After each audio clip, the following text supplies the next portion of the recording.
Moi aussi, j'ai une question pour vous, mais qui est un peu plus délicate.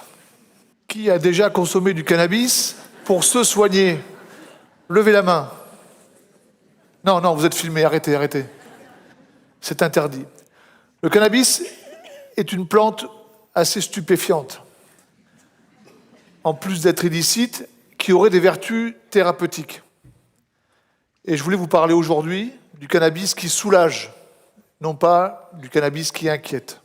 Ça fait très longtemps, ça fait plus de 3000 ans qu'il existe des écrits qui rapportent un usage thérapeutique, un usage médical du cannabis, particulièrement pour soulager la douleur. Ce sont des écrits égyptiens, chinois, indiens. Et puis il y a de nombreux travaux de recherche qui existent depuis une quarantaine d'années, avec des dizaines de milliers de publications, qui permettent de mieux comprendre pourquoi cette plante pourrait avoir un intérêt thérapeutique. Savez-vous qu'on a découvert que dans votre corps, vous avez du cannabis, même si vous n'en fumez pas. Il est légal, celui-là. Vous fabriquez vos propres molécules de cannabis ou de cannabinoïdes, qui sont à peu près semblables en termes d'effets, moins puissantes que celles que l'on retrouve dans la plante. C'est pour ça d'ailleurs que quand on consomme du cannabis, eh bien on ressent un effet. On a déjà les récepteurs en nous. Et ce système que l'on appelle cannabinoïde, eh bien ce système, il participe pleinement aux grandes fonctions physiologiques du corps humain. Ce qui veut dire que si on peut agir sur ce système, le moduler, l'activer, l'inhiber, on doit pouvoir corriger des dysfonctionnements, des altérations. Alors je voulais vous parler du cannabis médical, mais avant je voulais vous faire un mot sur le cannabis que je dirais à usage non médical. J'aime pas le cannabis récréatif. Non pas que j'aime pas l'effet, hein. Mais le cannabis récréatif, c'est très incitatif. C'est plutôt une notion qui n'est pas très adaptée. On va parler de cannabis à usage non médical, c'est-à-dire le cannabis, généralement, qui est utilisé à visée festive, euphorisante, désinhibitrice, un usage un peu social. Celui-là, on le connaît, tout le monde le connaît, tout le monde ne l'a pas expérimenté. Beaucoup de gens l'ont expérimenté, sans aucun dommage. Mais dans cet usage non médical, il y a aussi des usages non festifs, qui sont des usages qu'on peut qualifier d'autothérapeutiques, qui ne se font pas toujours d'ailleurs en pleine conscience. Qu'est-ce qu'il y a comme usage autothérapeutique que vous pourriez avoir en cannabis? Eh bien, par exemple, c'est le cannabis que vous fumez le soir pour vous endormir, pour vous aider à dormir. C'est le cannabis que vous pouvez utiliser le soir en rentrant du travail pour vous détendre. Certains prennent un verre de whisky, d'autres prennent un livre, certains vont courir, certains prennent du cannabis pour se détendre. C'est pas très festif, ça, ni très récréatif, d'accord? On cherche à mieux être. Et puis il y a aussi ce cannabis consommé par les adolescents. Ces adolescents qui sont en proie à des angoisses très fortes parfois, sous-tendues généralement par des pathologies psychiatriques naissantes, et qui vont apaiser, anesthésier leurs pensées avec le cannabis.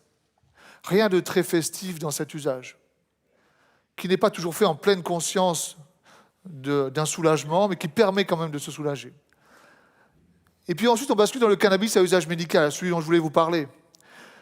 Ce cannabis médicament, ce cannabis que les médecins devraient pouvoir prescrire, ce cannabis qui serait délivré dans les pharmacies, ce cannabis qui existerait sous forme de comprimés, de gélules, de crèmes, d'huile, de patchs, de suppositoires, tout ce que vous voulez, peu importe.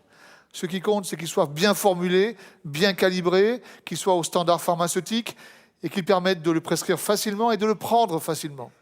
On est bien loin du joint thérapeutique, qui historiquement a existé, mais qui maintenant est de plus en plus remplacé par d'autres formes. Alors, en France, on peut avoir du cannabis sous forme de médicaments, ce qu'on appelle des spécialités pharmaceutiques. Mais il y a eu 2 autorisations. Une première, le médicament n'est pas commercialisé, parce qu'il n'y a pas d'accord sur le coût entre le gouvernement et le laboratoire. Il s'appelle le Sativex. Et un deuxième qui vient juste d'arriver dans des formes d'épilepsie bien précises, et qui pour l'instant n'est pas non plus encore dans la phase de remboursement. L'objectif est de se dire qu'on doit pouvoir proposer à certains patients qui présentent des douleurs chroniques réfractaires au traitement, mais aussi d'autres pathologies, mal soulagées par les traitements conventionnels, déjà disponibles et accessibles. Autre chose, c'est le rôle de la médecine de soulager la souffrance, tout en prenant garde à ne pas nuire aux patients, bien sûr. Et donc, c'est le rôle de ce cannabis à usage médical, pour lequel, il y a 1 an de cela, un comité scientifique s'est mis en ordre de marche pour une réflexion sur la pertinence de cet usage. Et il a rendu ses conclusions au mois de juin 2019, conclusions qui ont été de proposer une expérimentation française de l'accès à des préparations aux standards pharmaceutiques de cannabis. Ce ne sont pas des spécialités pharmaceutiques, ce sont des préparations pharmaceutiques qui comprendront du cannabis dans des proportions variables en fonction des indications qui vont être traitées. Donc des médicaments très différents l'un de l'autre, même s'ils sont issus d'une même plante. Et cela va être expérimenté pendant 2 ans dans 5 grandes indications. La première, qui est la majorité des indications de par le monde, ce sont les douleurs chroniques, et notamment les douleurs neuropathiques qui sont liées à des lésions ou des dysfonctionnements du système nerveux central ou périphérique. 7% des Français souffrent de douleurs neuropathiques. Et à peine un tiers sont correctement soulagés par leur traitement ou ont des effets indésirables importants. Deuxième grande indication, elles ne sont pas classées, mais ce sont ce qu'on appelle les contractions musculaires douloureuses, la spasticité douloureuse, que l'on retrouve notamment dans des pathologies du système nerveux central, comme la sclérose en plaques, comme dans des situations post-accident vasculaire cérébral ou après un traumatisme médulaire. Ce sont des douleurs qui sont difficiles à soulager. Troisième indication, des formes d'épilepsie réfractaires aux médicaments, chez l'enfant ou chez l'adulte. Quatrième indication, le cancer, à la fois les complications du cancer, mais aussi les complications des chimiothérapies anticancéreuses, avec des médicaments qui vont permettre de retrouver de l'appétit, de conserver du poids, de traiter la douleur, etc., etc., et de traiter les nausées. Et puis enfin, des situations en soins palliatifs, où là, on mélange plusieurs types d'indications qui peuvent être liées au cancer ou à d'autres pathologies, notamment du système nerveux central. Voilà le projet qui se profile en France d'accès à du cannabis médical, non pas sous la forme de spécialité, mais de préparation aux standards pharmaceutiques. Alors bien sûr, vous allez me dire, oui, mais le cannabis c'est dangereux, ça inquiète aussi.